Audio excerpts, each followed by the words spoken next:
বলিউডের জনপ্রিয় ও প্রভাবশালী অভিনেত্রী কেট উইন্সলেট একের পর এক সুপারহিট সিনেমায় অভিনয় করেছেন, গড়েছেন বর্ণাঢ্য ক্যারিয়ার। অভিনয়ের 4 দশক পেরিয়ে আজও তিনি হিট অ্যান্ড ফিট। সদ্যই 50 বছরে পা দিয়েছেন এই গুণী অভিনেত্রী। 4ই অক্টোবর ছিল তার 50তম জন্মদিন। 50 পূর্ণ হওয়া উপলক্ষে ভোগ ইউকেতে সাক্ষাৎকার দিয়েছেন এই অভিনেত্রী। সেই সাক্ষাৎকারে তিনি জানান, নারীর বয়স যত বাড়ে তত সুন্দর হয়ে ওঠে। কেট উইন্সলেট বলেন, নারীরা বয়সে যত বড় হন তত সুন্দর হয়ে ওঠেন। আমাদের মুখ আসলে আরও নিজের মতো হয়ে ওঠে। হাড়ের গড়নে ঠিকঠাক বসে যায় জীবনের চাপ, যুক্ত হয় ইতিহাস। আমি চোখের কোণে রেখা, হাতের পেছনে বলি রেখাকে খুব সুন্দর মনে করি। 50-এ পা দিয়ে নতুন পরিকল্পনা করেছেন কেট উইন্সলেট। আমি 50তম বছরে 50টা ভালো কাজ করব।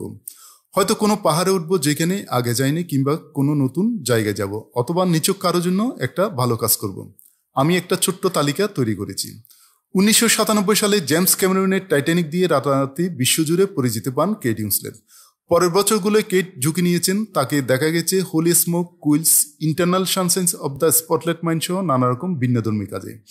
2008 সালে দ্য রিডারের জন্য জিতেছেন অস্কারের পুরস্কার।